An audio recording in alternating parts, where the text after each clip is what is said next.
Neck-throughs, guitars, they're like a guy that you won't have a beer with you. I want to hear what's pushing the notes.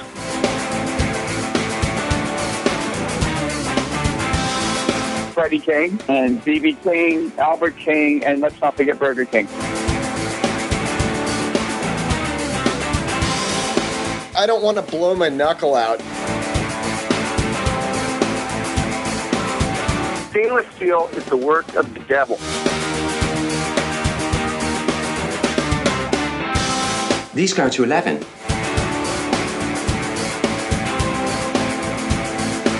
From the East Amplification Tone Labs in Baltimore, Maryland, it's the Amps and Axes Show with your hosts, Jeff the Godfather of Low Wattage Amps Bober and Mick Marcelino.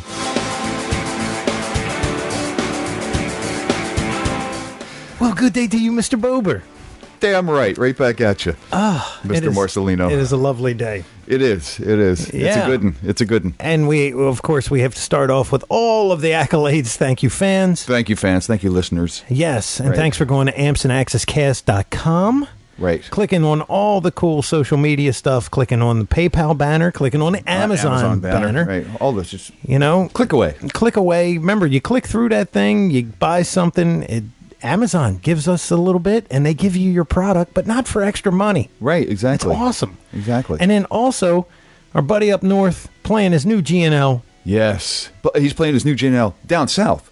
But yes. He moves around. Yeah, he does. But wherever he plays it, Mr. Jason Sadidas plays it well. With the Quick Click. That's right. That's right. And good luck with you, because every time I see him, I go, well, okay, maybe next week he'll just do 5 notes. Well, he's done a couple of pentatonics lately, yes, and I look at them frets. and I go, no, it's not. No, it's not. Well, it's because it starts on fret 3 and ends around 20. Right. So he does a thing. Yeah, he's so fluent. He is. That's the amazing part about him. He just oozes out of him. Jason Fluid Sadidas, we're just going to call him. Mr. Fluid. And you're listening to a podcast, and I want to tell you about a couple podcasts, because that's the way this world works. That's right. If you're listening and you're new to it, there's no competition here. We're just all in this together. As long as they can keep listening to us. Yeah, well, of course. We want people to listen to us. That's right. Well, but I want to tell you about 2. And one is our good buddy Jude Gold. Yes. No guitar is safe. This is true. And let me tell you, he is doing a bang-up job. Mm-hmm. And he's not only a great musician, and it's cool because on his show, he'll actually play with the artist. I heard him doing rhythm on a couple of the shows. Yeah, I was like, he's sitting there playing with the guy. Because he'll say, so cool. He'll say, hey, do that part that you were doing in that thing. And then all of a sudden you hear this rhythm section behind him, and I'm going, that's Jude. Nice. So it's very cool. Good on you, Jude. Now, the other one, we got a couple here. 60 Cycle Hum is a couple guys. Yeah, exactly. A couple guys that... Is it just that for an hour? Yeah. Okay. No. Well, that's Shaq's podcast. Oh. Yeah, my name's Shaq. I like to play baseball. And I'm about... That's it, right there. Okay. Shaq has no inflection in his voice. I know. And he's a cop. That's the weird thing. He's like a sheriff in a real sheriff in Miami, like Elvis. Yeah. Well, without the drugs. Exactly. But 60 Cycle Hum, those guys are real cool. They do a lot of gear review. Mm-hmm. They'll get like 7 pedals and they'll plug into them and do all their things. Really cool. Cool. Excellent. Yeah. And then the newest one that I found is called the Classic Rock and Metal Podcast. Now, sounds awesome. The thing about this one is so cool. It's in England. Okay. Cool. So most of the artists are English. Mm-hmm. And now he's interviewed Steve Vai. I heard Steve Vai on one of them. I've heard some American guys, but they're definitely being interviewed in England. Wow. Right? Well, I mean, he does like 3, maybe 2, 3 interviews with different bands, and they're like cool. 10 minutes a thing. They chop it up pretty good, right? Is it a whole band thing? Like sometimes it's the whole band. Oh, cool. Sometimes it's the individual artist, right? Cool. But I'm telling you, because the English accents are thick and they're heavy, and some of these guys are from the 70s, and they still, if you've ever seen the Mark Wahlberg movie with Jennifer Aniston where he became the lead singer. What was the name? Rockstar? Something like that. Yeah. I think it's called Rockstar. I should have. We'll know. We'll find out soon. Anyway, yes. They all talk like that. Right? They all talk like the dudes that were in the band. Well, let me tell you. I mean, some of it is so hilarious because these are guys that are like salty dogs. They're all like Lemmy. Nice. They're from that era, and but just great interviews. So I highly suggest those podcasts. So it's real life Spinal Tap. Yeah, pretty much. I mean, awesome. It really has that overtone to it.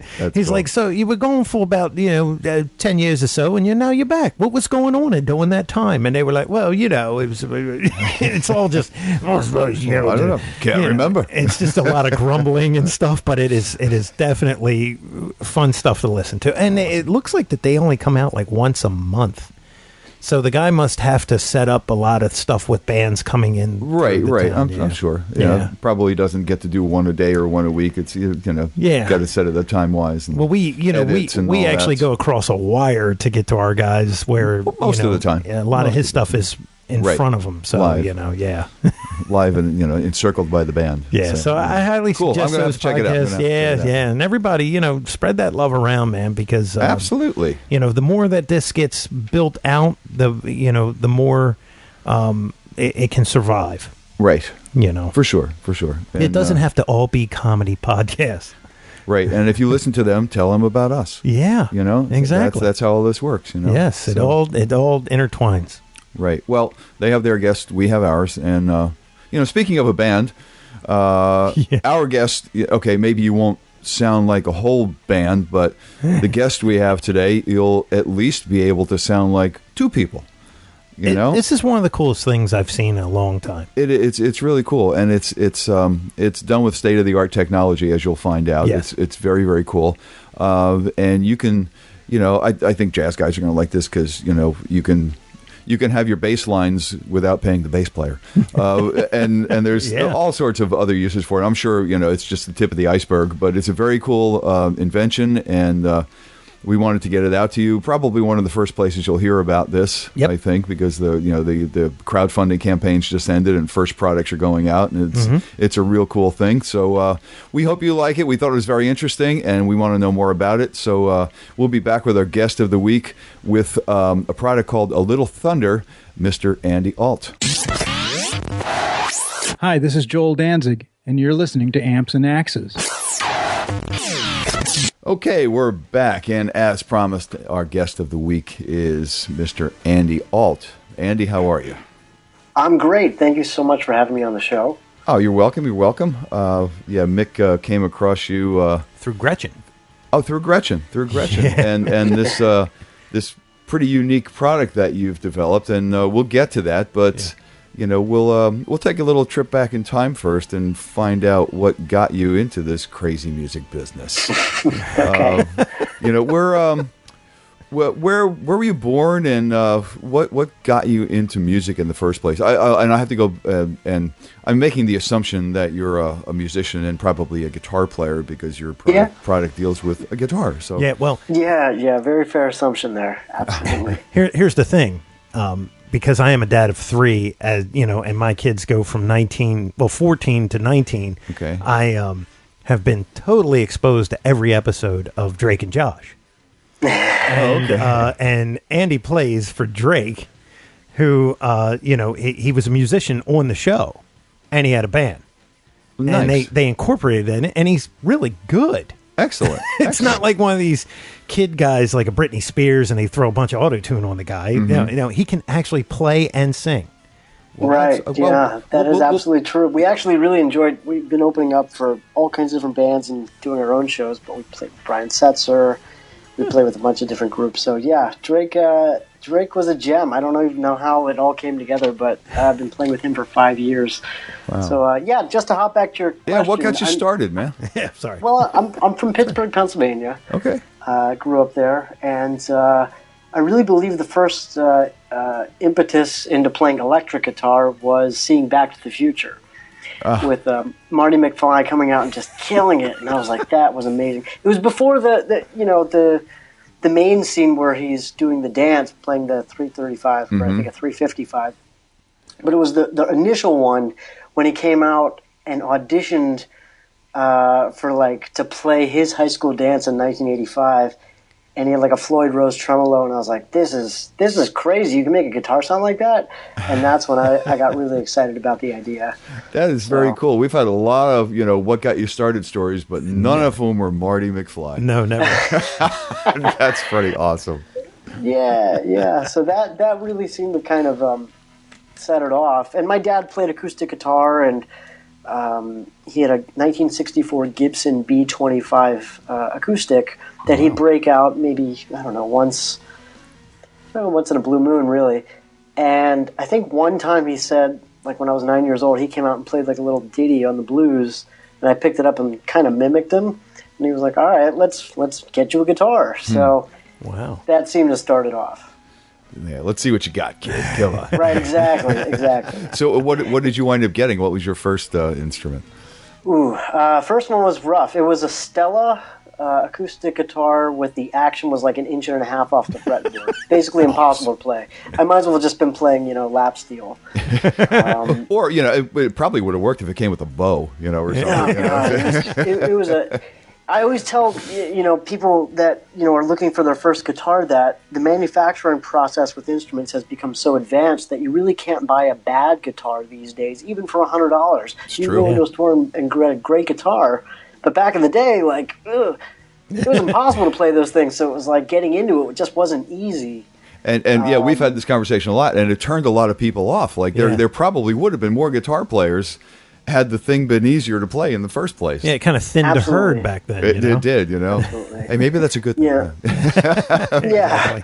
So that's, I got a Stella, and then, about a year later, my dad picked up from a coworker what was it called? Oh yeah, it was like a 1960s kind of Teisco.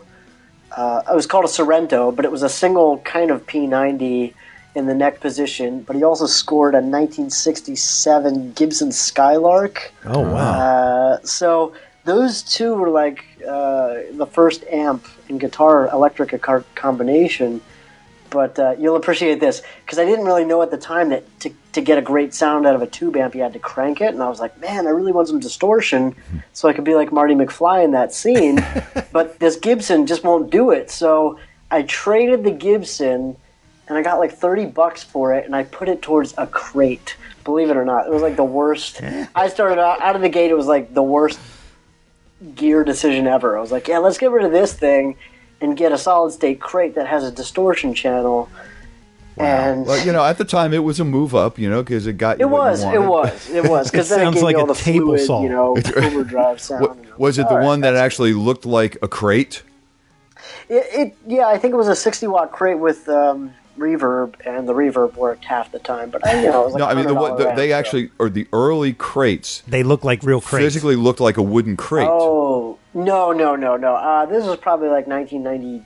Oh, okay. 192 or something like that. So it looked like, It's funny, I had one of those, the older ones, and I remember the big selling point was it was a Celestion speaker. Right. Well, yeah, it had to have some selling point. Hey. And it was just like, it was literally like, well, let's see, if you put like a metal blade into your table saw and then just ran tinfoil through it, that's what it had. It had the consistency of that. Yeah, kind of like a fork on a dinner plate. Yeah, just a lot of them. Well, but it got you your McFly distortion. So that was the first, and then I don't want to even go into all the details, but I loved playing guitar. I just really loved it. It was a special thing, and instead of always riding the BMX bike or doing the things in the neighborhood, it felt natural to kind of hole up in my room and try to figure this thing out. And I had influences like Jimi Hendrix, Jimmy Page, Jeff Beck, Steve Vai, all of these amazing musicians, and I just loved playing it, and so that became part of my personality. When I was in school, I wasn't a great soccer player or wrestler or anything like that. I just loved playing guitar, so I was always in bands. And bands with older kids. When I was 6th grade, I was playing with the high school jazz ensemble, so I'd spend half a day at the high school, like Monday and Wednesday. Wow. Just kind of fun stuff. Yeah, like read through charts, and it's really fun. In 6th grade? Yeah, and I was a tiny kid, man. I'm still not tall, but I mean, I weighed like 70 pounds, and it was just like, you know, they were probably freaked out that it was like, yeah, what's like a 3rd grader doing here? But I looked so young when I was in 6th and 7th grade that it was probably weird. But it was fun, and I got to, you know, kind of cut my teeth with jazz a little bit, and that's what made me want to explore more, you know, compositional and jazz sense, just from playing with those kids, because they were great. Wow, that's awesome. I mean, to be that young and to, I mean, burning through jazz charts already and reading, you know, reading first of all, and then just hanging with charts, you know, with guys in high school. I mean, that's pretty impressive, my friend. Well, thank you. Yeah, it just seemed fun at the time. Like, yeah, let me get out of school. Let me not have to go to gym class. And, you know, we were playing with like some, you know, Coltrane charts and some kind of 12-bar blues with various changes, and it was like, oh, you could do a tritone chord substitution here instead of always doing this thing. Like, okay, you know, I don't know. There were just some cool moments that came about from having that experience. So, yeah, very fond. Very fond of it. So where did that lead you? You said you were in high school bands, and yeah, you know, how did that progress for you? Was this all? You know, I was this still back? I'm sorry. Was this still back in the Pittsburgh area? Yeah, this is still in Pittsburgh. Okay. Yeah. So yeah, that led me to play in the real, you know, jazz ensemble when I was actually age appropriate, and I was the guitar player there for 4 years in that band in high school. And I remember it being really important when I went to go to university. I wound up going to Kent State University in Ohio, and it was largely because I wanted to study something that wasn't necessarily strictly music. Loved playing. It's you know, at that point it was like a huge part of everything that I did. But I wanted to explore some other ideas, so I actually wound up studying advertising and was part of this journalism school at Kent State University. But as a big plus there, I was able to participate in the jazz ensemble and not have to solely be a music major. So that was I was attracted to that, and I wound up playing in that jazz ensemble for 4 years. And we got to do Elmhurst Jazz Festival, and I used to do gigs with the professor who played euphonium, like in Cleveland, and it was just really cool. It was fun. You know, this is like the dawn of the internet, where it was like, hey, we have you know, an Ethernet connection here at college. You can probably find some cool videos if you just know where to look for guitar tutorials. So I relied on that more so than like, you know, all the detailed music theory classes, even though I did take them. But that was kind of the natural segue, playing jazz and doing that and playing in a rock band during college. But I knew that one day it was going to be really fun to move to Los Angeles. That was one of the end goals. It was like, okay, yeah, whatever you've absorbed, now take off, go west. The weather is going to be great. Beautiful women everywhere. And the idea was to go on tour with different bands that are on record labels. Not pack 9 people into a van and just go out and hit it. But, you know, to do things that had exposure and play for decent-sized crowds and kind of get to do that on that level. So that was what I did when I graduated from Kent State University with a degree in advertising and like a minor in jazz performance at that point. Wow, it's kind of a lofty goal, you know, to I mean, everybody wants to go out to LA to quote unquote make it, you know, and right. But I think this is a slightly different take on it, you know. I think I don't know. It sounds like you were seeing yourself as, and I see this in a very good way because they're all very, very talented and multidimensional, but as like a utility guy that would be hired on to touring ensembles, you know, which a lot of guys make a great living doing that, man. And that was, you know, that's a different reason than most that we've heard for moving out to LA, you know, which is cool. Yeah. Yeah, I mean, you know, I love the idea of playing music and getting to see different parts of the country or world, and take photographs or, you know, kind of interact with the outside world. But I think playing in a specific band and coming up from scratch, I wanted to skip all that, really. I just always had fun when I had a guitar in my hands, so I didn't feel like it was going to be like a necessary thing to write all the music and then to try to get a deal and all that crazy stuff. It was like, yeah, I just want to play. I just love it. So, I wrote to like Rafael Moreira. Hoffa. And yeah. And he wrote back, I mean, this is like ages ago, and I told him about it later. I was like, oh yeah, remember that email? And he was like, no. It's like I pulled it up from like 8 years ago. And Adam Levy, North Jones, just different people, and I asked them how they liked it, and they gave me feedback, and they said, it's really great. There's a lot to keep in mind in terms of, how you approach it, and maybe even politics or drama or whatever they said, but it helped me figure it out. So this is the weirdest story in the world. I came out to LA, didn't know anybody, and I was looking for an apartment really within like the first week or two, and I was on, I think, Craigslist maybe or something like that, and I saw that there was a room for rent in Hollywood, and so I wrote to the person, and they called me back, and they're like, hey, really want you to come check out this room, but I'm auditioning guitarists right now, and I can't really take the time to do it. And I was like, ding. Wait a minute. I am a guitarist. I was like, hey, I'm a guitar player, and we definitely can't be roommates and I be in your band, one or the other, but let's meet, And so it wound up being a development project at Interscope Records, and Gina Schock from the Go-Go's was like executive producing it, and within like a week or two we were in Interscope Studios recording at and Chuck Reed was like the engineer, and I met a bunch of people, and one guy I met there was like, hey, you should give this guy Barry Squire a phone call because he helps guys get into bands that go on tour. And I'm like, that's exactly what I want to do. Like, yeah. So I thought, wow, this is amazing. Like within like a month, basically. That's crazy. The wheels were really turning. But here's the glue of it, though. Barry is an extremely busy person. So I thought, I'll just call this guy and I'll start touring. Not at all. It was like, let me just call this guy 50 times before, and emailing him and sending materials and whatever it was. And finally he called me back. He's like, oh man, like I've been meaning to call you for a couple weeks. Hey, we have an audition tomorrow.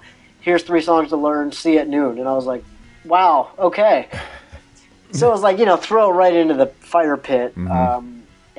But it was cool. I got the gig. That was like the first one. Got the gig, went on tour with a band called Travesty Theory. They were opening up for like Avenged Sevenfold, and wow. It was just like a random thing. I was like, this is awesome. Grabbed my Les Paul, whatever, and went on tour for I think it was 2.5 weeks, 3 weeks, something like that. Wow. But anyways, Barry was great. Cool. You get an email from him, and you have to learn the songs quickly, and look the part, and play the part, and act excited. And then if you did that and showed up, like, even if you didn't get the gig, it was like you're showing Barry that you care and that you want to be a part of this industry. Sure. And so I just did that as much as I could, and all kinds of crazy things happened. There was a band that was on MTV for like a 14-series episode that I was filming with Kay Hanley. That was part of one. There was another one. It was just random stuff, but it was cool. And then something spilled into another thing, and I wound up actually opening up for the Roots on tour. This is like 2007. Wow. And that was really fun. So it was, just all kinds of like smatterings and spilling over, and just trying to play guitar. Well, that's how it works. That's all part of networking. You know. Yeah. That's how everything gets done. So here's the most fun part of the story. So I'm doing that and I'm playing, and after like a year and a half, 2 years, I'm like, oh, okay. Like I think I had a girlfriend at the time, and I was like, let me see what it would be like to live in LA and stay in LA but still play music.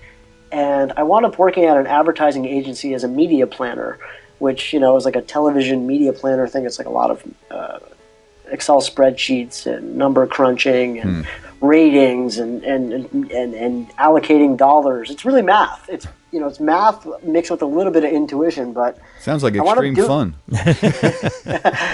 A different thing, completely different thing. Completely. But I enjoyed it, and at the same time, I was still playing music and trying to keep going with that. And during 2007, I wound up getting a newsletter from Steve Vai, because I subscribed to Steve Vai's newsletter through Vai.com, and it said that my childhood friend Zach Wiesinger was going to be opening up for Steve on tour. And I was like, wow, this is amazing. Like, I got to email Zach and congratulate him. So I emailed this kid Zach, and I was like, hey, congratulations, this is amazing. Like, I'm definitely going to see you when you're on tour, when you play at the Wiltern. We got to catch up because it's been years. And so he came out at the Wiltern and played this crazy, very Frank Zappa-inspired kind of music mixed with Speedy West, Chet Atkins, and all. It was just like the most bizarre stringed wow happening, but with one person. And I was like, this guy's cool. Like, I used to hang out with Zach in Pittsburgh when we were itty-bitty kids. And then when I saw him play live and open up for Steve, I thought, you know what? This guy could be a genuine friend again, because he was living in L.A., and we could maybe even play some music together. And lo and behold, that was exactly what we wound up doing. We wound up getting a house in Van Nuys and playing music and touring together. And that's when this next chapter unfolded, because one day Zach and I were skateboarding, I think, downtown in L.A., and we bumped into Pia Vai, Steve Vai's wife. And we were hanging out, and, Zach and Pia were cool, because I think Zach basically lived at that house for a while, or lived at the Mothership studio while he was, like, in L.A. Yeah, so, like, everybody knew each other, and I met Pia. She was super friendly. And I remember at the end of the night, somehow I wound up driving everybody home, but in Pia's car. It was just, there were like 9 people to drop off. I don't even know, but I'm often there. I'm the sober driver. I don't really drink that often, so I'm the default drive guy. I'm like, cool. So I wound up driving a whole carload of people home. And we ended up at Steve's house. It was like 2 a.m, and I'm like, I'm not going to skateboard with Zach home now. Like, we're not going back to Van Nuys at 2 a.m. I wouldn't even leave Van Nuys to go to another part of Van Nuys at 2 a.m. So we wound up sleeping over, crashing on the couch, and in the morning, P was like, hey, are either of you guys good with like HTML? Because I've got to do this thing with work, and it requires a little bit of coding. And I was like, boom, like, Pia, I'm so good at that stuff, like, I bet I can knock it out like in 20 minutes, whatever it is. And that became a very fun thing, because we did whatever that assignment was that morning. And then I wound up telling her, like, hey, the backstory is that Pia has been around the world with Steve for the last 25, 30 years. So she knows every single city, every hotspot, all the cool places to go, everything from like a place to rent a great bicycle and see the city to where to eat. Nice. So, yeah, super versed, and she's amazing. She's awesome. So she wound up becoming like a travel, I don't want to say travel agent, but like a travel planner, because she knew of all these places.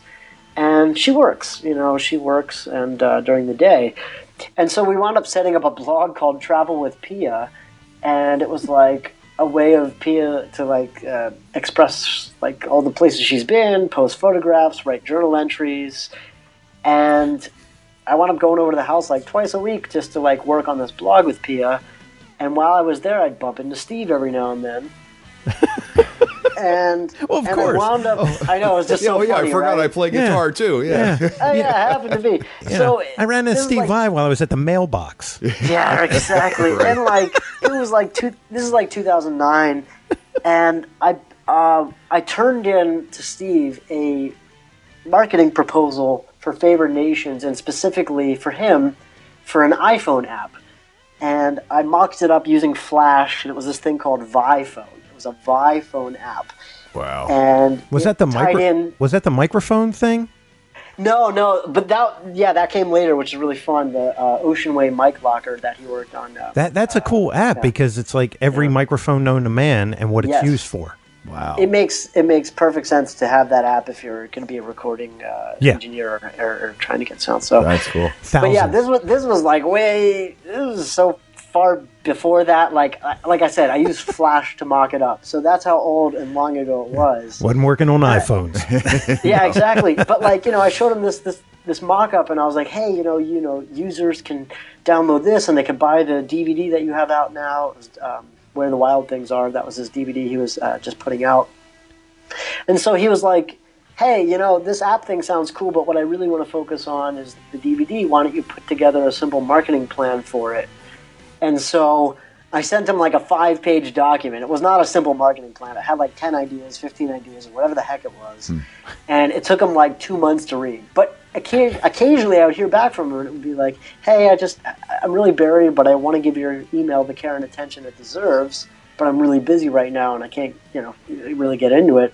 So I heard from him like twice, but then he read the email, and he got back to me, and he was like, I have an idea. Why don't you come up to the house, and I have this thing called Guitar TV that I want to do, and it sounds like we might be aligned on this.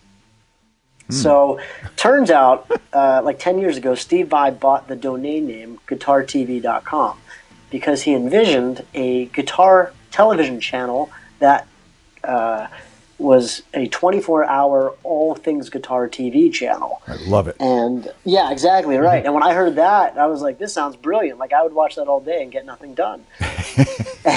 Me too. And he was like, I want to go into a partnership with you who will ultimately build this, and I can help guide you, and we can meet about various things, but I basically want you to make this thing a reality. And I was like, what? Like, this is such a crazy, amazing idea, but wow. Yeah, it was like, whoa, this is crazy. So I immediately said yes, though, because I knew it was a no-brainer. This was an awesome concept, and I loved the internet, and I loved technology, and it was like, oh my gosh, I can envision how this would happen right now with like a white label social network, and then this video player, and then these different... So the wheels are spinning. Oh yeah, like it was just like, it was really fun. So like, basically what happened over the course of like, let's say 3 weeks in late March of 2010 was I would, work on things and meet with Steve. He was on like a reverse sleep schedule at the time. He was like composing some stuff. So we'd meet at like 11 at night or like really late in the studio at the Harmony Hut, and I'd share what I was working on and where we were at with certain things. And he would either say, oh, that looks pretty good, or like, well, let's try this. Those kind of ideas. And it wound up being just like a dream come true because I always admire Steve. I think he's a brilliant musician and composer, but also, the guy is super, I think he's an American treasure. I think he's a hero. He has great sensibilities, and he's like a really fun persona. So the fact that I've admired this person and now we're working together was exciting. And we were doing something that I thought was revolutionary at the time, because what wound up happening was we partnered with Livestream, which is a live streaming web platform, and we wound up building off of their API a technology that. So here's the experience with Guitar TV, and we did launch this in 2011. Let's say you're watching a video, Jimi Hendrix at Woodstock, and while you're watching this video, you can click on his guitar, and within the video player, it will bring up on Musician's Friend his actual Olympic white Stratocaster that, for purchase, right? Wow. So within the video player, you can click on the guitar, the amplifier, get the tablature for that particular song, download the MP3 through iTunes or Amazon.com. Crap. If buy concert tickets if the artist was still around, all kinds of stuff like that, really deep, and the Wikipedia of the person. So we tied in for every video like 8 to 10 attributes, and we partnered with iTunes, we partnered with Amazon, we partnered. I was thrown into this crazy pit where it was like, figure this stuff out, and I was like, well, Steve Vai says it's possible, then it must be possible. I've just got to figure out how to do it. That is super interactive. You know, Well, it was very crazy. They were pushing things years and years ago called interactive TV, where you were going to be able to do that. I really didn't see anything much come of it, but this sounds very similar. Now, YouTube, the guys can put hyperlinks inside the video. Yeah. And they do, but this is crazy. Yeah. But guess what? Even at the time, after we developed this, I pitched YouTube and Google on this, and we had an NDA, and I showed them what I was working on, and it became a very interesting project, to say the least, because when we launched in 2011, we launched at Musicians Institute, and we did a live broadcast of the launch for this 24-hour online guitar station that existed on a website, and we had like 3.5 weeks worth of content, legendary guitar performances, interviews with artists, factory tours of companies, commercials, because I called up every manufacturer and said, hey, do you have a 30-second commercial we can air for free on this network, and blah, blah, blah, blah, blah. And so we wound up building and launching this thing, and we even had Paul Reed Smith do a live interactive chat during the launch. And it was awesome.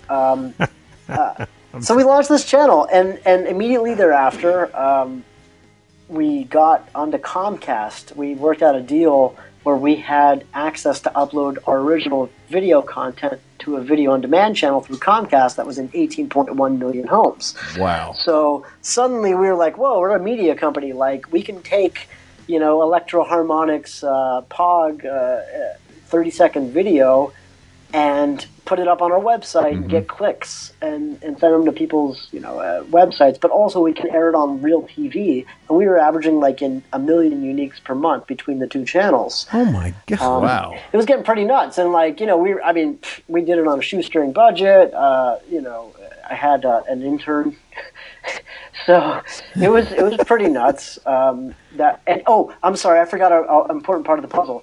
Like about 3 weeks into Guitar TV, Steve said, hey, my online marketing director is leaving. Would you like to run Vi.com? Amongst everything else, sure. Is this just because you drove everybody home? Exactly. All because, hey, that night it's a good lesson. I didn't drink that night, and I really don't drink very often, so it just happened to be. Wow.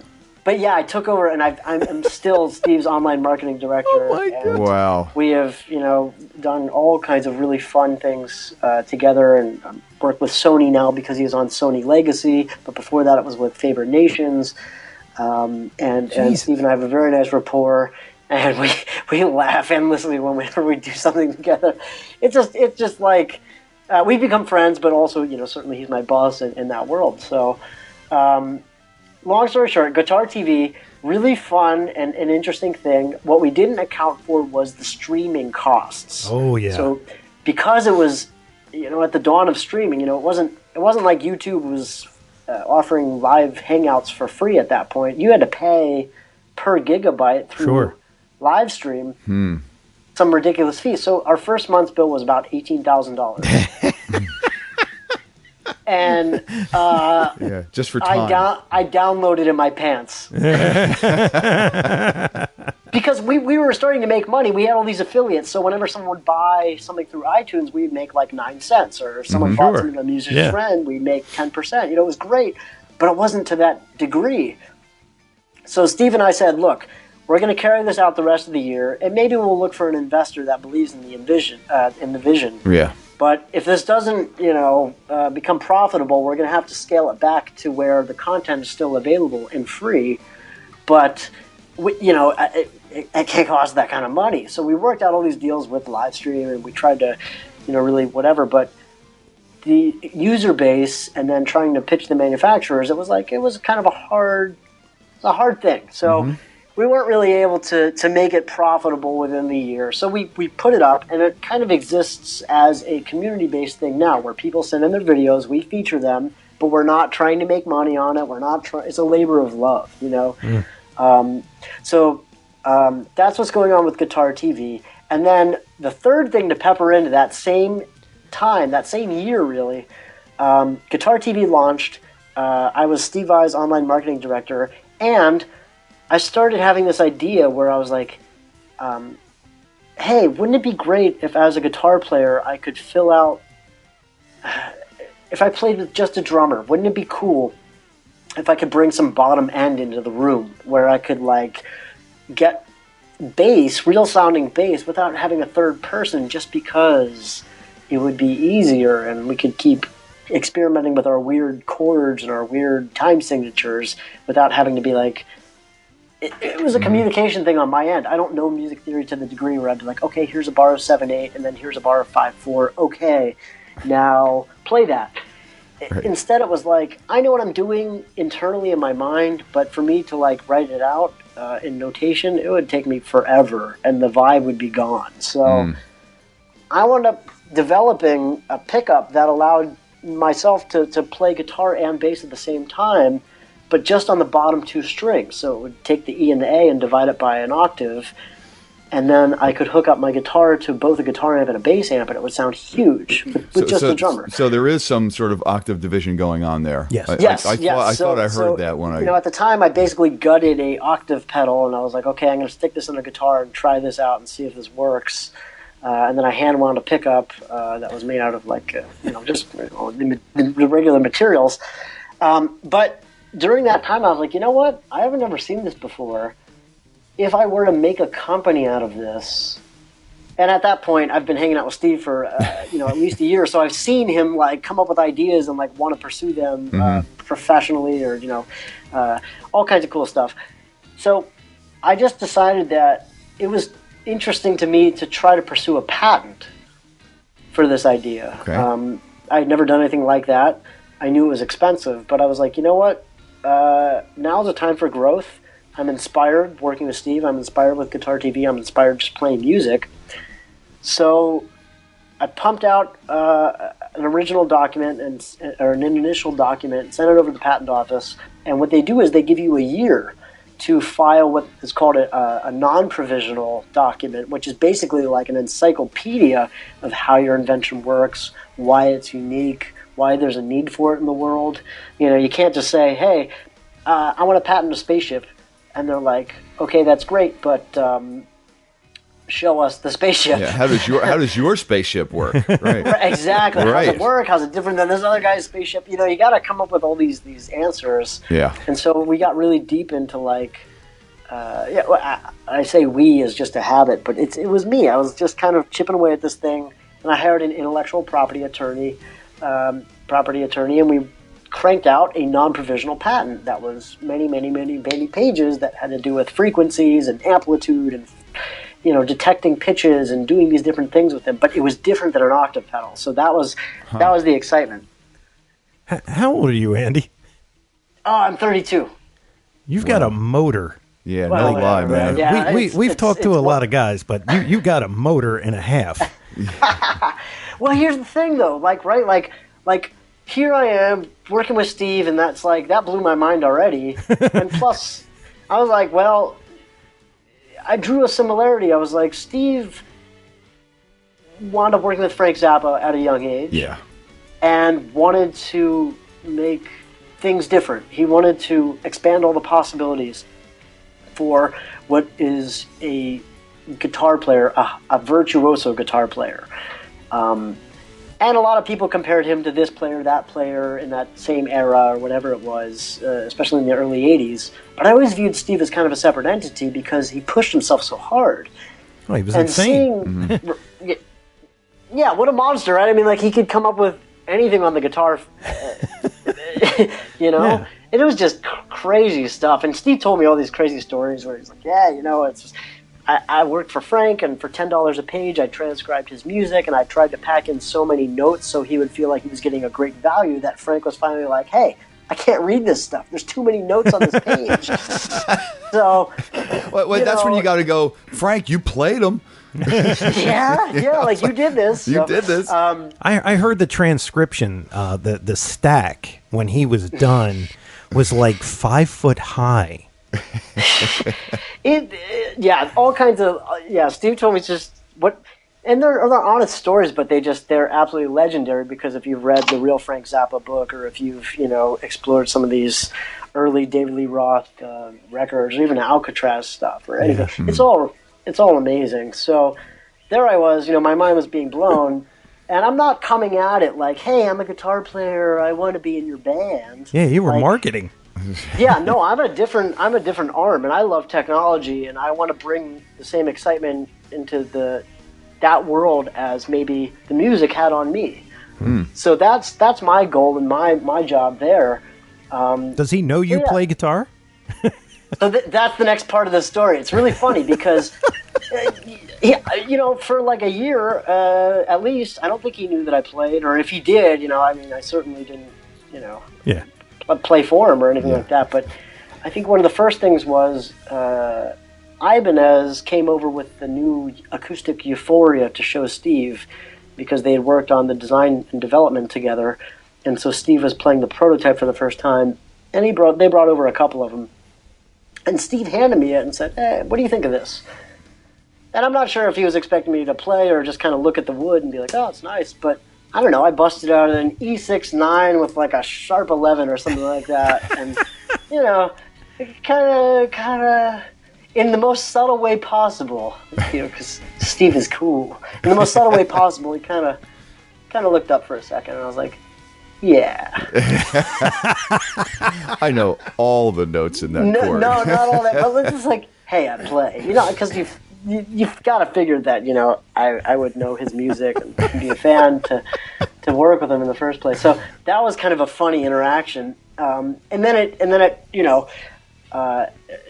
it was just a lot of things happening at once with the patent thing, Guitar TV, Vai.com, and then here comes Drake Bell, who, as mentioned, is popular from his show Drake and Josh on Nickelodeon. Mm-hmm. And I had never heard of him, but certainly appreciate musicians of all genres and all ages. But I just didn't know him at the time. But his musical director reached out to me and said, "Hey, heard you're, a guitar player and maybe you're available, but we have a 17-city tour in both U.S. and then we go to Mexico and then we go to South America, and it starts next week, and we need someone to learn 27 songs with guitar solos and 7-part harmonies. Are you down?" Oh my God.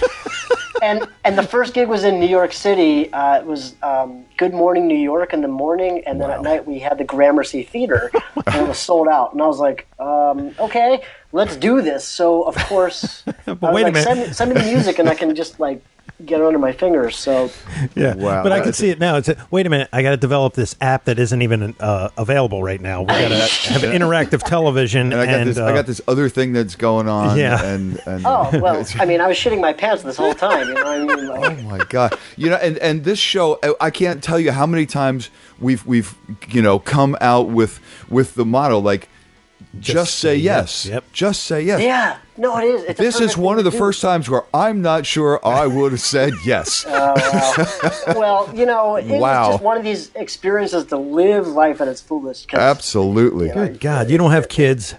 No kids. I don't think I had a girlfriend at the time for sure. So it was just like, when would you spend it with her? And right, yeah, exactly. No kids, no girlfriend, and a motor like that. Yeah, maybe you say yes. For sure, you say yes. So I'll see you between 3 and 3:05. Right. And I said yes because it was awesome. Because when I heard the music, I was actually blown away. Oh wow! He was doing Jellyfish covers. He was doing Brian Setzer stuff. There were guitar solos in it. And I was like, whoa, this is way different than what I thought. And when I looked him up on Facebook, he had 7 million fans. I was like, well, obviously I've been living under a rock. This guy is definitely pursuing music, but he's known. And I think at the time he had just gotten off of Universal Motown Records and was doing an independent EP. But he ultimately wound up on Surf Dog Records, which is Eric Clapton's label, Brian Setzer's label, etc. So, and he knows cool music, man. The covers, he knows cool music. Oh, yeah. Wow. Yeah. I at the end of the first rehearsal, and I was nervous because the guy who I was playing next to in the band, and this is a great band, by the way, people of all kinds of different musical backgrounds, but the horn section is Justin Timberlake's horns. They're called the Regiment Horns. The piano player, I knew a little bit, my friend Scott Simons, but then the other piano player had perfect pitch, and I had to sing and play next to him. Brand new songs, 27 of them at a rehearsal, and it was like, it was going to be cutthroat. It was either going to be you're the guy or we need to keep looking, but now we have less time. And it worked out perfectly. They were all really nice. We all hit it off. We had fun, and boom, we flew to New York. But it was the weirdest email when I was like, "Hey, Steve, I got an opportunity to play guitar in this touring band. Can I go?" And he was like, "Well, yeah, of course. He was like, why don't you create some unique video series for Guitar TV so you can show what it's like to be on tour in a band?" I was like, wow. "Oh, God, Steve, you're so brilliant. Like, what do I do?" So, and that's what I did. I always had the iPhone. I was filming, like, oh, here's, some company sent me some gear, and I'm like, well, these are my new pedals, and, here's the amp I'm using, and here's the kind of in-ears we have, stuff like that. So then, check it out. So that gig went great in New York, and we come back, and the 4th of July, we play at the Rose Bowl. And it's 50,000 people, and I'm like, not even Thomas Nordig, Steve Vai's tech, and also Frank Zappa's tech, built me this amazing pedal board that was like, it had everything on it, but it was super small and deadly. But it was great. But one of the things we didn't account for was the 2.4 gigahertz oh my God. Signal interfered with the wireless? The Rose Bowl. Yeah. They clashed, so I couldn't use my wireless, so I had to figure out, okay, well, I got to unwire Thomas's invention here to basically, work with a regular 1966 Fender Pro Reverb. But we played the Rose Bowl. I loved it. I was having the most fun ever. And all the while filming everything, because I wanted a YouTube video from that for sure, and I just couldn't rely on somebody else to post it. So I had to, do all this. So it's all going on. The guitar invention is like in its early state, but wound up forming a band after that first tour called Swimming in Trees. And it was my friend Alexa, who I'd met. She was a drummer who played drums, and we talked about what it would be like if she played drums and keyboard at the same time. So, like, whoa. Her right hand would, keep the beat and do the ride cymbal, and her left hand would maybe play like a few simple chords while that was going on with the kick and the snare and the ride.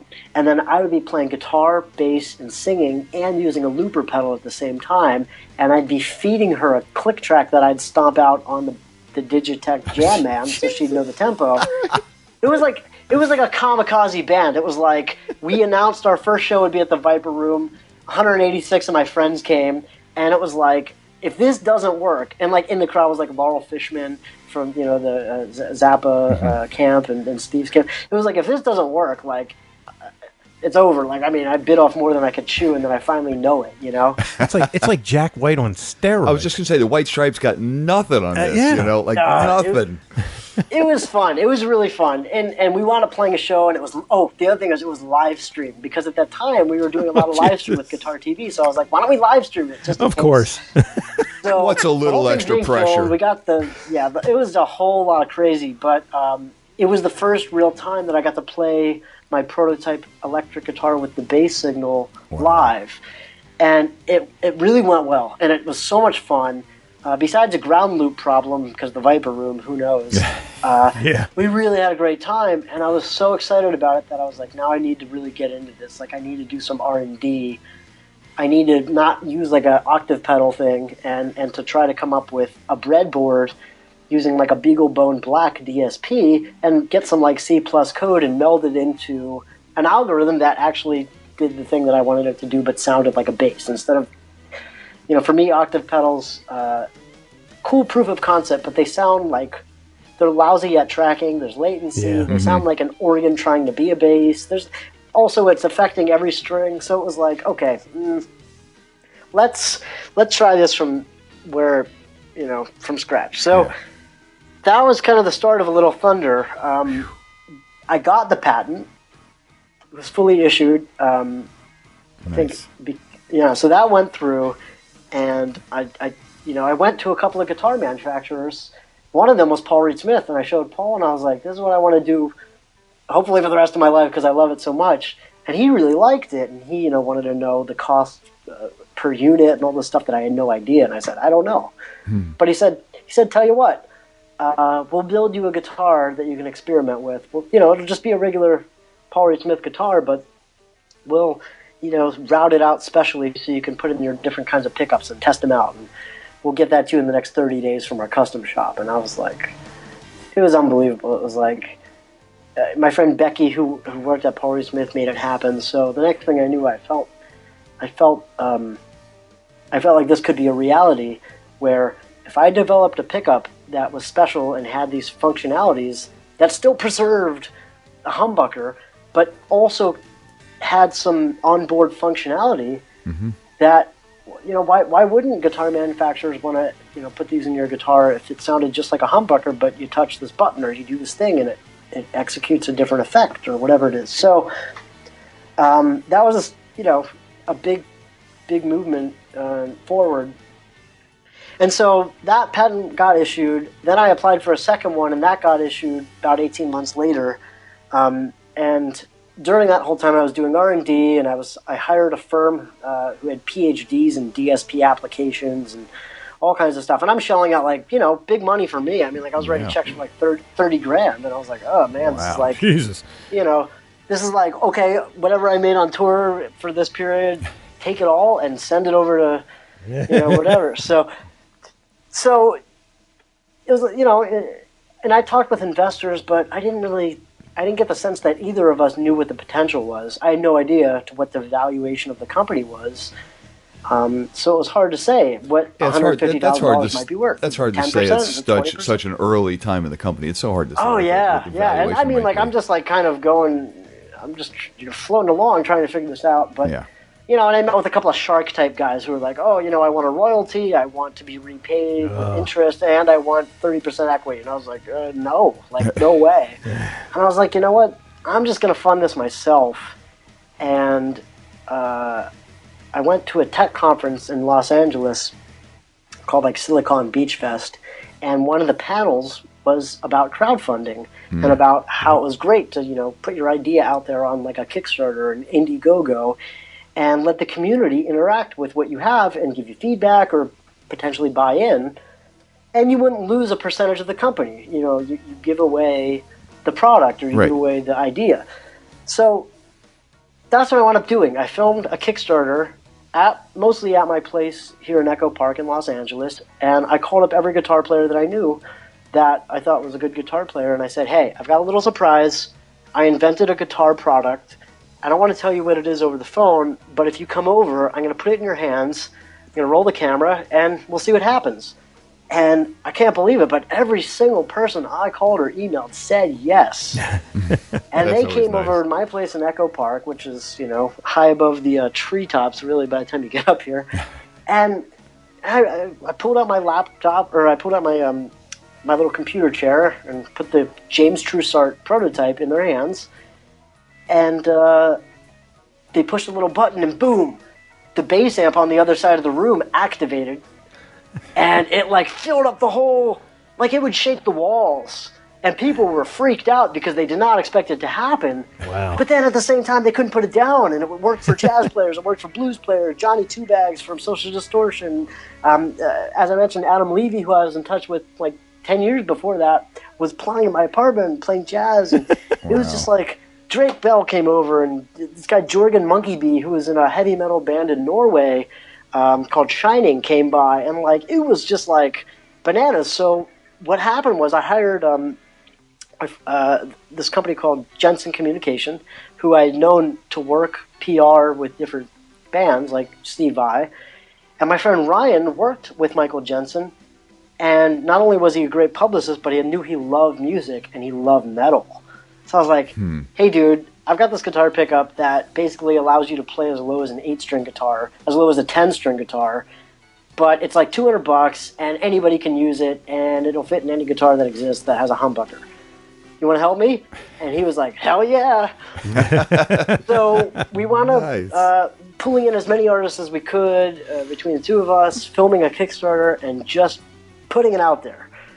And that's on our webpage, by the way, the front page. Yeah, it's Kickstarter. Your little Kickstarter video is out there. It's up there now already because it was so cool. But I have one question. Why did you not get the master Steve Vai to demo this thing? Well, here's what was funny. So Sam Ash had this contest called Best in Shred about a year and a half ago at this point, and the winner, there were like 13 markets all over the United States in major cities. And it was like a competition. Who could shred the best on Instagram for 15 seconds? And who, I'm serious, this is a real thing. It's called cool. Sam Ash Best in Shred. And you go into Sam Ash by the Steve Vai display, which had, a Carvin Legacy and Ibanez's set up. Sure. Along with like a point of purchase thing of Steve. And you shred, or you played some interesting music for 15 seconds, and then you hashtag Sam Ash Best in Shred or something like that, right? So I was promoting this through, Vi.com and through Steve's Facebook page, which I run. So it was like, getting out there, 2.5 million people, like, whatever. But I remember there weren't as many submissions as I thought. And I was like, it wouldn't be that hard to go into a Sam Ash store and, apply to do this and actually try to be on and open the show for Steve with my Little Thunder pickup. And I got to Sam Ash, and I anonymously entered this thing. I put a hat over my face, like my ball cap, put it down like basically towards my lips, and I just stood there for 15 seconds. I had a friend film it, and I shredded. That was it. That's all I did. Shredded, had an employee film it at the store holding the camera, and then I uploaded it and hashtagged it, and lo and behold, about a week later, they said, hey, congratulations, come back for the final round. You're a finalist at the Los Angeles thing to open up for Steve Vai. And I was like, oh, wow, awesome. So obviously I'm not even telling Steve any of this. I'm anonymous, Wasn't there like a disclaimer, no employees or family members? Right. Oh, no, that was the beauty of it, is that I read through the rules and regulations, and I thought, it would be interesting if there was something like that, but it was basically pretty open. So fair game. There you go. So I wound up doing the competition thing, and there were some really great, crazy shredders. It was nuts. Wow. And I was like, oh well, there's probably no way I'm gonna get this. But I got out there with a Little Thunder and a Luber pedal at the store and played and told them what I was doing, after whatever. And they liked it, and they told me that I was the winner. And I was like, oh my God, wow, this is amazing. And there were two winners. You did the finals in store. So store. Right. So that wasn't anything you needed to put on Instagram and hashtag it. Right. So I imagine that they got to hear the product then. I don't know if did you do that in the initial round with the product as well? I did, but I don't think I'm pretty sure I didn't even have the bass section activated. I don't think I did in the initial. I'll have to look it up because I created a new Instagram account just for that one video. I was wondering if it come across well enough. I mean, live, I'm sure it's it's stunning. Yeah. But that was the thing. So, this honor bestows itself into my life, and I'm like, oh my God, I got to make the most of this. Like, I got to show up, and two things. One is if you open up for Steve Vai, you got to shred. Like, you got to be.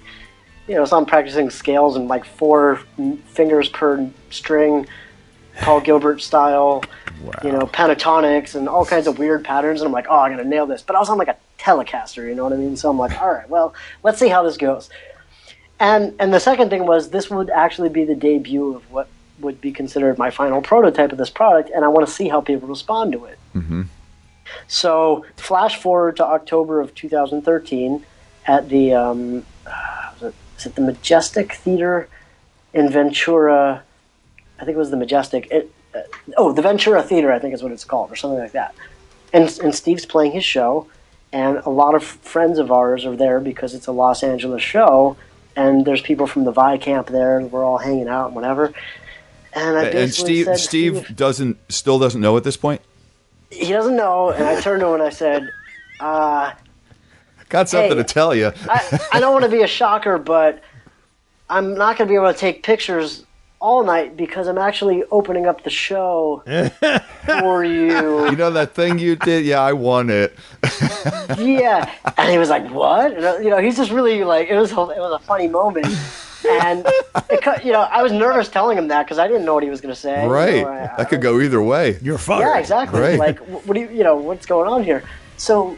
yeah, I opened up the show, and I didn't have a backing track like it. There was another guy who had a backing track, and it was really a cool thing. He really shredded. But I came out there, and played regular guitar for about 30 seconds, and then I pushed the little button on my guitar, and boom, like I was going through Philip Bynoe's bass Ampeg or whatever, and it was huge sounding. And I think on-stage volumes were terrible because it was too much bass, but people in the crowd said it sounded good, and it was just nuts. It was really fun, and I played with it, and then I used a looper pedal, and then I soloed on top of that, and like then at the end I built up all these layers of looping, and it was just like, it was a dream come true. And my friend Carl filmed it, so it was like it wound up being this special moment that was all on tape.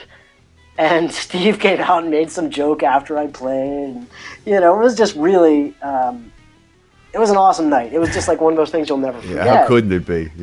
That's fantastic. That's and crazy. And at that point, I know my thing's coming. I mean, like, I know I'm going to have a product at some point soon, and I'm going to be doing this Kickstarter thing.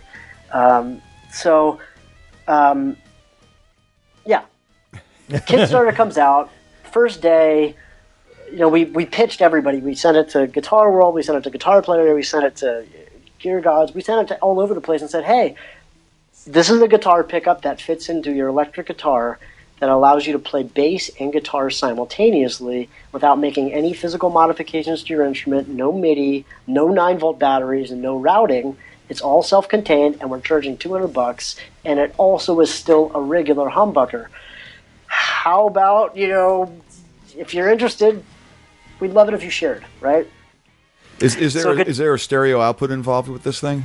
There is, okay. And I can certainly talk about all the geekery that's involved. Because, it's basically it's almost like an iPhone married with the coils of a pickup in a very specific configuration. But it's a powerful DSP processor that allows all these manipulations of the signal with near zero latency. I got my wish. It sounded way better than an octave pedal, and I could play guitar and bass at the same time. But people were doing different things with it during the Kickstarter, and I was like, oh, I'm sure that I've only touched the tip of the iceberg with this thing. It's just... That's cool. I'm doing whatever I'm doing, but some brilliant artist is going to get out there and just crush it. And some of these avant-garde guys are going to pick up on this and just do way different things with it. There were people who came through in the Kickstarter who I was looking them up. Every person who ordered, I looked them up, and I made friends with them basically because I wanted to stay in touch to see what they did. So I liked their band page if they were on Facebook or email addresses. So long story short, I knew the product was coming. We launched, and then the first day it made over $10,000, and Guitar World immediately picked it up and put it out there. And it was like a dream come true because I was asking a total of $35,000 to go into manufacturing for this thing. And I knew I was going to have to put in like $70,000 myself because this stuff's expensive. Wow. Sure. Parts are expensive. I'm making it 100% in the United States. Nice. Yes. Yeah, it's all US-based product, wow. and everything about it was, organic. I didn't take any investors' money. I didn't, whatever. So I was like, all right, this has to be a success, but I really hope I get to $35,000 because if I don't know what to do. So long story short, within maybe 2 weeks, it made the mark. It made $35,000. And you're well over that now.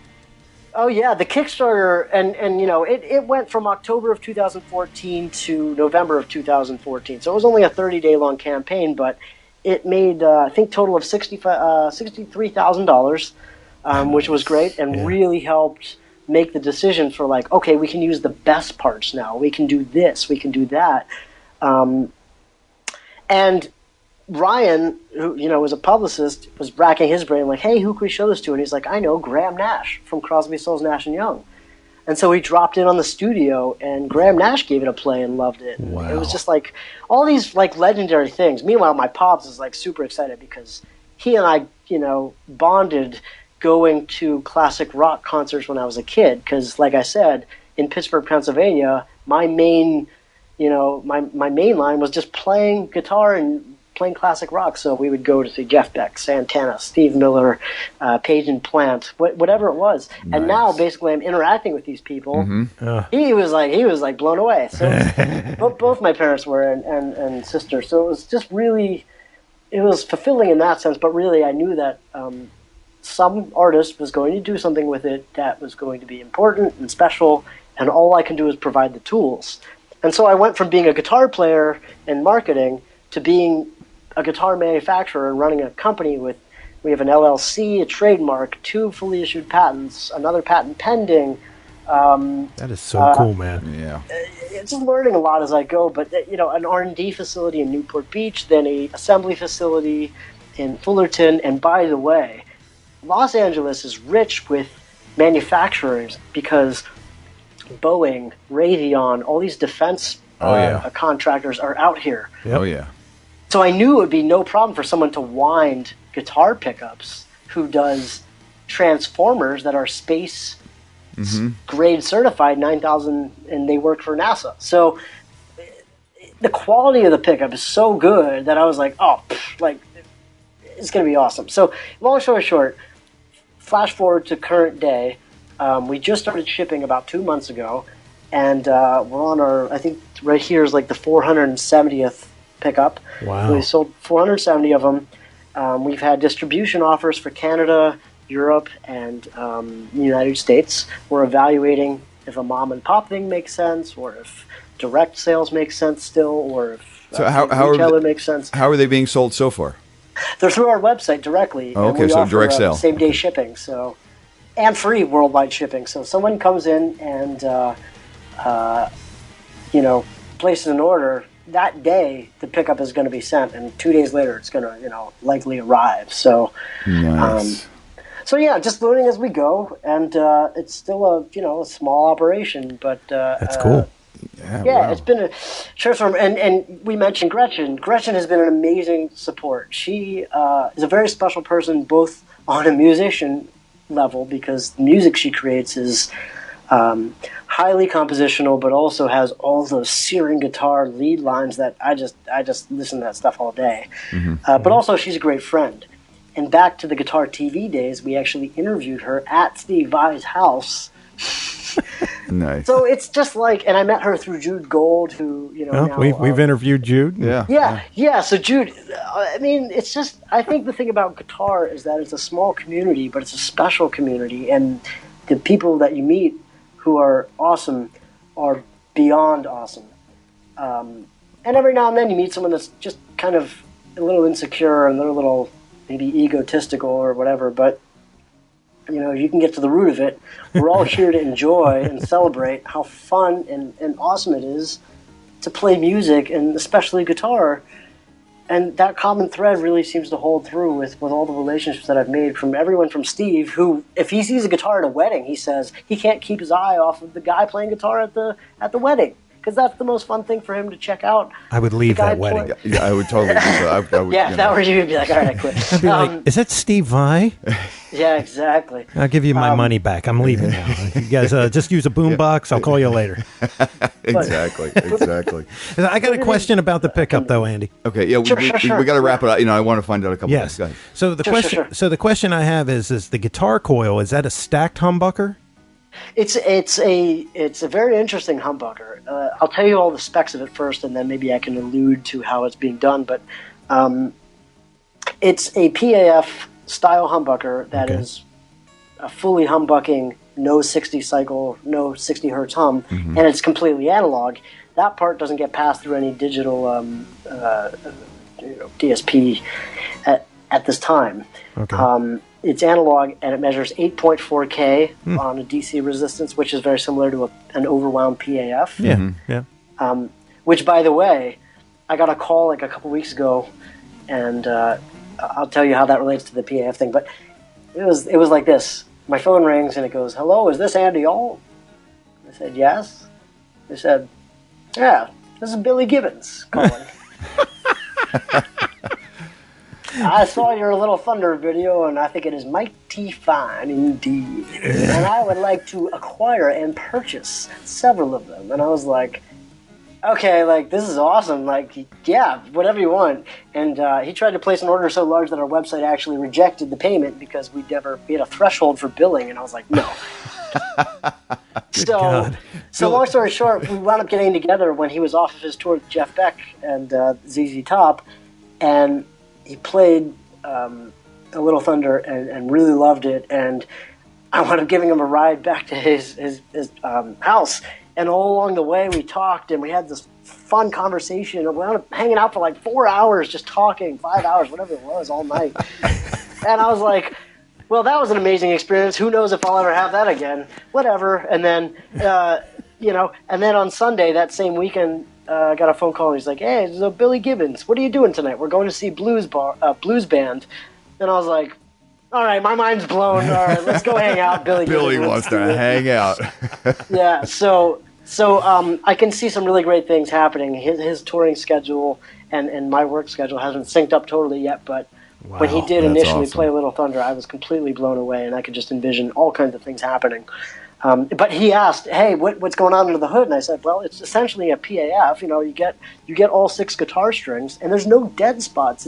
It's not a rail, but also it's not a 6 coil staggered pole piece thing. It's a completely unique configuration that actually adds some sustain to the PAF idea.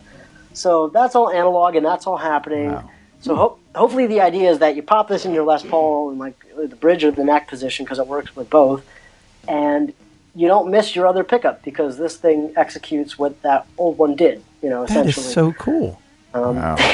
It's been fun, and that's why we have a stereo jack, because one signal is the guitar portion, and then enter this other signal, which covers the bottom strings of the guitar, and immediately, the second it becomes a sensible vibration, it's converted to be an octave or -2 octaves below.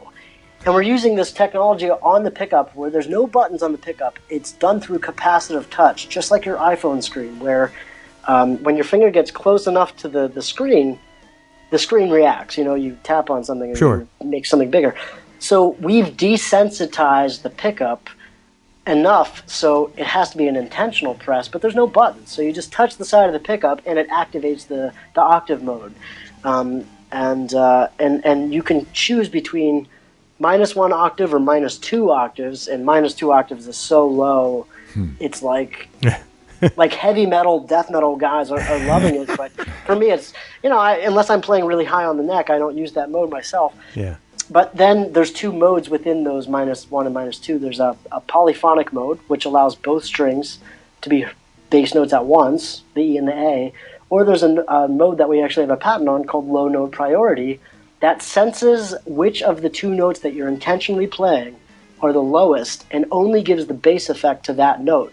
So imagine playing a big bar chord on like the 5th fret, and you're playing like a big A, A major. Well, you don't want an A and an E, which would be like a big, thick 5th coming through your bass amp. That would be too much. So in low note priority mode, it goes, dude's playing an A, which is probably 110 hertz, and he's also playing an E above that, which is like 160-something hertz. Holy shit. So we want the lower one. Yeah, exactly. So only give the bass effect to the 110 hertz and leave the other one alone. That is so damn cool. Wow.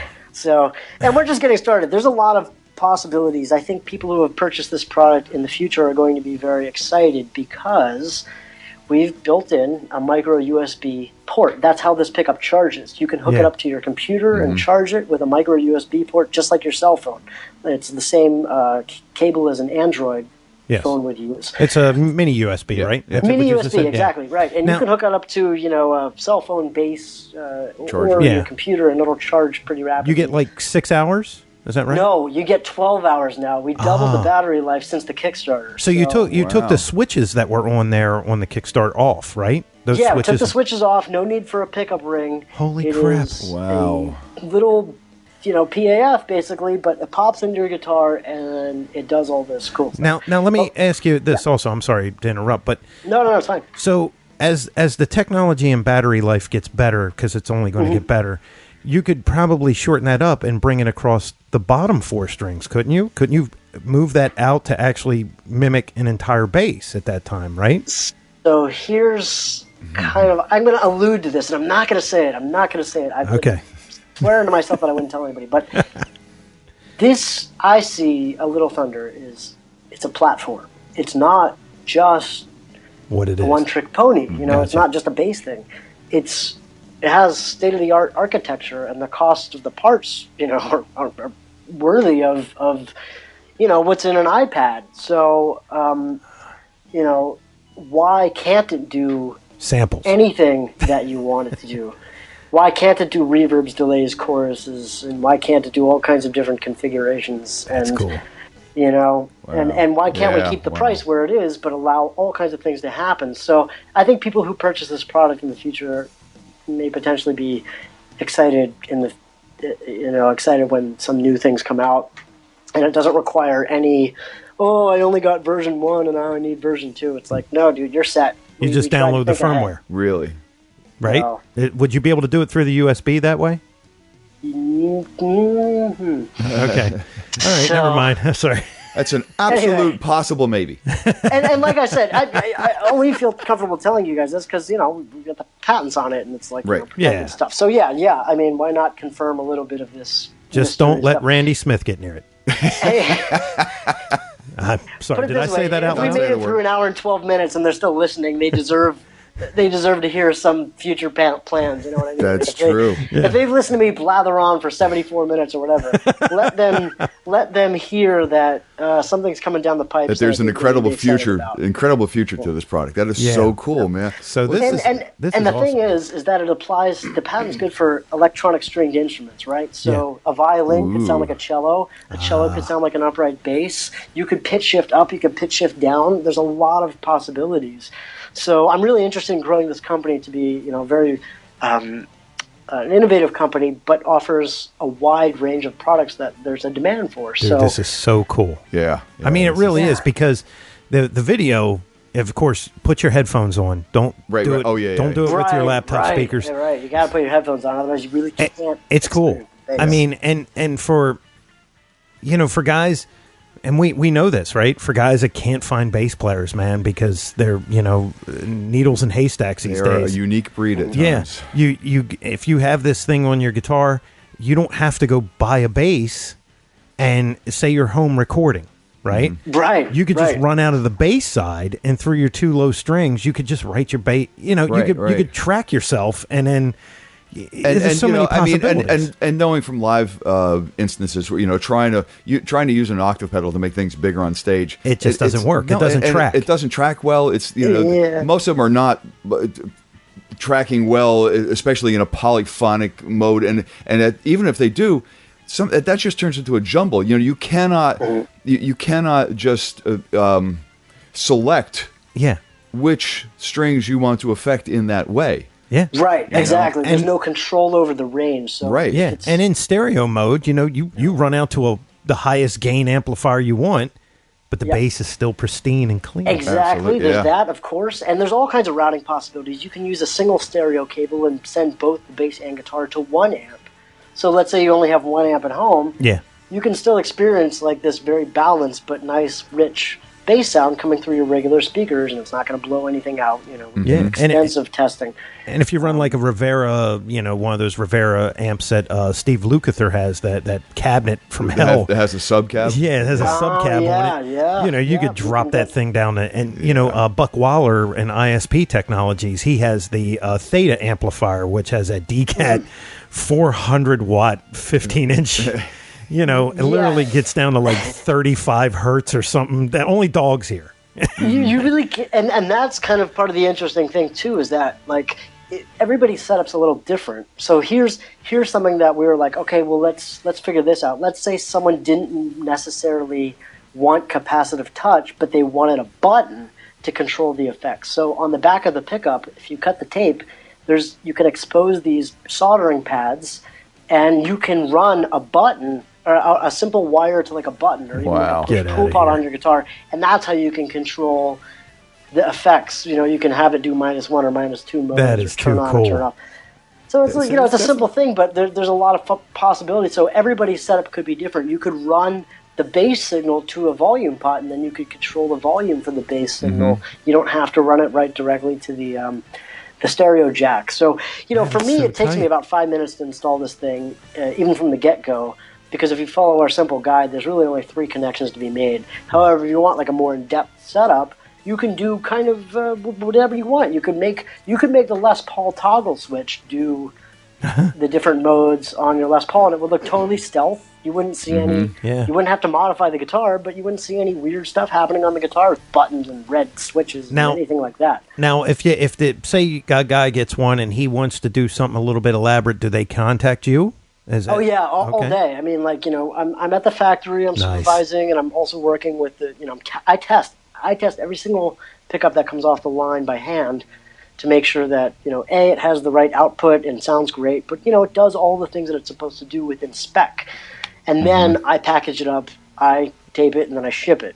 Nice. I don't know if that's always going to be the case, but for these, 500, 600, what I'm going to do right now, it's me. So good. I'm hands-on with that process, but at the same time, I'm getting emails from people in, Europe or Australia or New Zealand asking, hey, I want to work this with my active pickups. Can I do that? Or I want to use this in acoustic. And I say, yeah, we sell this little $20 pickup ring that fits in an acoustic guitar, and because a Little Thunder's coils are unique, they're not thwarted by different string metals, and it actually does a great job picking up bronze strings, especially like an 80-20 blend.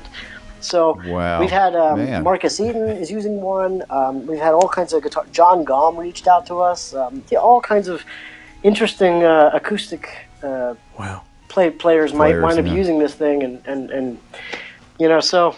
We'll see where that goes, but we're also going to develop a single-coiled version if there's demand for it. We're going to do a 7-string version for sure. Of course. That's just scary. Yeah. That's just scary. And then when the 8-string version comes out, it'll even be more. You know what I mean? You wouldn't even be able to hear it. It would be so low. See, only whales pick that one up. I see a whole nother sales arm for this thing. I think home improvement people should sell it. And then they come back in a month later to fix the walls. Blast the walls down with this thing, right? That's awesome. You'll see all these guitar players going, I need to buy a Mark bass amp. You know what's so funny? I actually have right here a Mark bass amp that's been my go-to. We saw that in the video. Yeah, we saw that in the video. That's But it'll be funny, like they'll be going, this guy play guitar? He just bought a Mark bass amp. What is that? Yeah. I got to tell you, as a guitar player, I felt like there was a sacrilegious thing going on when I bought a $1,200 bass amp. I was like, what are you doing? It made me question the whole concept. I was like, I spend money on guitar shit. I want to buy a Les Paul. That's right.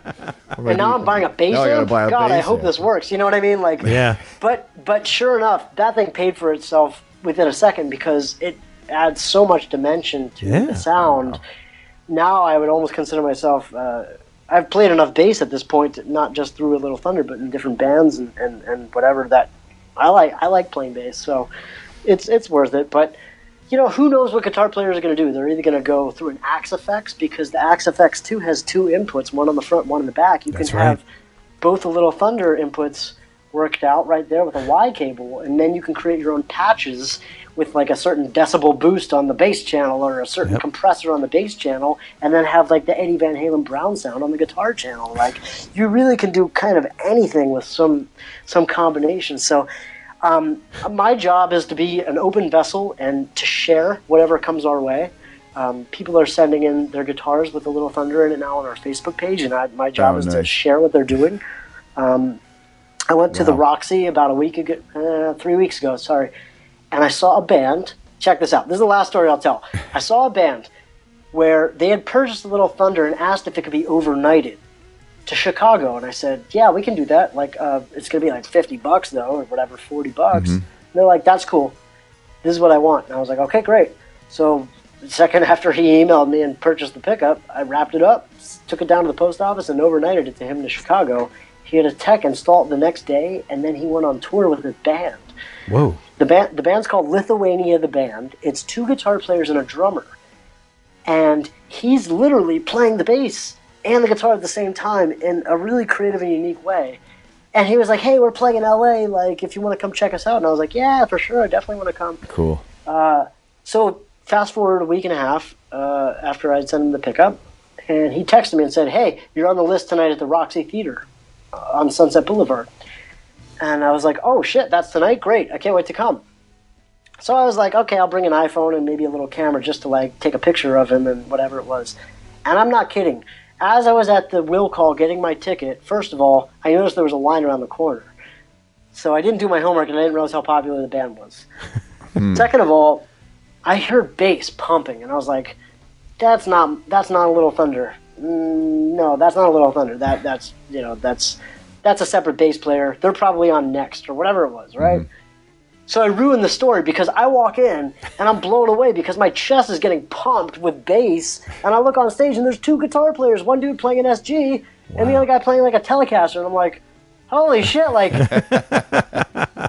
it lives, you know what I mean? Like this guy's singing and he's playing and it just sounded awesome, and I filmed and we interviewed him, and it was just like I made a little 3-minute piece and put it up on our Facebook page, and it got like 7,000 or 8,000 views within a day, and I was like, this is awesome. Like, you just got to make sure that you tell your audience that you're not running any kind of tape in the back. Right. Look, it's coming out of this pickup, I swear to God. When I went to say hi to him after the show and introduce myself, because I had never met this guy, his name's Eric, he plays drums in this band called Dr. Dog, who a lot of people know. It's kind of like a funk fusion band.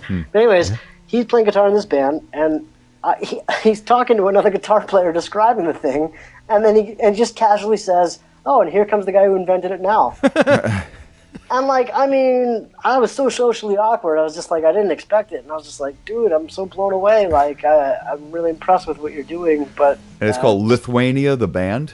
Lithuania, the band, and I put up on our Facebook page, under the video section. I'll have to check this out. I will, yeah.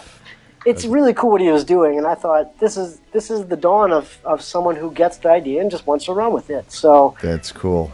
Well, Andy, creativity. We got to run, but speaking of running with it, but man, thanks so much for being on with us. And this this is really the inception of something I think it's quite unique, man, and that's very cool. And congratulations on the success you've had with it so far. Absolutely. And I know it's been a labor of love and a lot of cost, and kudos to you for building it in the good old USA, man. My hat is off to you. Yeah, awesome. That's been nice. Awesome. That's been nice. Yeah. Well, hey, look, just to let you know, I really appreciate your interest in this opportunity to speak about it. So I'm going to send you guys a little thunder. So you'll have to tell me your address when we're done, because I want you guys to experience it. It's really been fun for me, so hopefully it'll be fun for you too. Totally love to check it out. Oh, cool. Man. We'll write up something about it. And, Hell yeah! Cool. I know we're going to love it. And so that would be awesome. We'll we may talk some more on a couple of things in the very near future. So we'll stay in touch with you. But and next time you see Steve Vai, please tell him that Jeff Bober said hello. Absolutely will. Because we did stuff in the way back. I mean, I used to modify his wah pedals even before my company was called Precision Audio Tailoring. Even before Buddha, even before East Amps, I used to modify his stuff. And we had a little conversation on his tour bus one day, the day after he signed with Morley. Okay. So tell him Jeff Bober says hi, man, and we'll talk soon. That sounds awesome. Yeah, I mean, it's again, we always it doesn't always come back to Steve, but certain things tend to. Sure. And it's just nice that Steve is nice enough and widespread enough that you can have a conversation with someone in India and they go, "Oh yeah, Steve, I know Steve because he came here once and ate at a restaurant." You know what I mean? Nice. It's so cool to meet somebody else who knows him, and you know how cool it is. So that's cool. I got to bring up your name for sure. I'm going to see him early next week. I actually have a little surprise for him. I'm giving him a little thunder with. I found like an Ibanez on Craigslist that looked pretty cool. It was a super yellow Ibanez that like jumped out of the listings, and I was like, okay, gotta get this. I know where this is going. Yeah, exactly. So who knows? But I'm going to give him that next week, and I'll definitely say that you say hi for sure. Yeah. Andy, thank you so very much for being on with us. It was a pleasure. Much continued success, and I'm sure we'll have you back on in a couple of years with a whole shitload of new stuff you got going on. So yeah, or like I'll be like, okay, so I got really into like. What's the most obscure thing I can do into it? Flute. Like I build doll houses now, and no, I'm just kidding. No, your name would be Howard Dumble then. Right. Yeah. You guys are hilarious. No, thank you. It's been an honor, and again, Gretchen, thank you so much for linking this up. Because, absolutely. There you go. See, the world goes back to Steve and Gretchen. So exactly. All right, my friend. Much continued success, and have a great rest of the day. All right. Take care, guys. And there you have the story. I am exhausted. That guy's got more energy than... engine was a good word. Jesus. I mean, I've never in my life have ever heard anybody with that kind of motor, man. Just the drive and you know... It's just idea after idea. And the success of... You know, through the steps that he's gone through with that motor. I mean, Jesus Christ, you know? I mean, it's like, hey, we were skateboarding, and I took home Steve Vai's wife. And a bunch of guys. And a bunch of guys. And then we just said, well, we figure we sleep, you know. And then, hey, I can do the HTML. And then, now I wrote software, and I'm running this company for him. Yeah, so now I'm running this. And then Steve comes up with this idea, and we take this, and we go there. And it's like, oh, my God, man. I mean, it's unbelievable. It's just, for him, it seems like just one continuous step after another, and they all just happened organically. You know? It just happened. His, you know, the only step that wasn't organic is his conscious move to the West Coast. Yeah. I mean, that was like... After that, it's like, wow. Just the only other story that we've ever had that I went, oh, you got to be kidding me, was when we talked to Richie Kotzen. He goes, so I got off the bus, and like the first person I met was a guy named Jason Becker. Right. And we became like really good friends. And it was like Bruce Bouillet, Bouillet, sorry, when he got off the bus and he saw Paul Gilbert. And it was like, how do you do that? I guess eventually it has to happen. You know what it must be? The buses everybody gets off. Everybody gets off the bus in the same place. Yeah. And all these guys are just standing there waiting to meet the new group. Exactly. That comes in. Yeah. It's like I don't know. Every nightmare video that you see, you know. I'm going to be an actor. Sure you are. Sure you are. It sounds like there's a whole lot more success stories in the music world than there is in the acting world. Oh, my God. Wow. And that's great. And just to all the people that are listening, definitely check out our page. The video's there, but definitely go to alittle.thunder.com. Yes. That's the website. All that'll be on the page. Oh, yeah. But definitely go to it. Check it out. It is not some little fad thing. This is a cool device. I mean, it really works. It's a very new, unique piece of technology. I think, and I think you can, as a guitar player that may be playing in the bedroom, you can really expand what you can do without having to go shell out a ton of money. Right. You know, and you're getting a high quality USA made product. That's awesome. I'm so happy about that. Yeah. And I think jazz guys are going to, once they find out, are going to eat this thing up. Because they're always doing playing bass lines. And hell, man, it's really going to sound like your chicken pickers. Guys that can do that whole bass line thing too. Anything really. I mean, and it's pretty cool. The cool part that I like is the low note factor. So when you play a bar chord, you're not getting that weird bass trying to do a power chord. The selective note thing was very cool. Yeah, very cool. So, excellent, man. I need to take a nap. Yeah, me too. All right. I was tired when I got here. So until next time, my friend. Another one like this? Absolutely. All right. I am Mick Marcelino. I'm Jeff Bober. And we are always saying... Onward.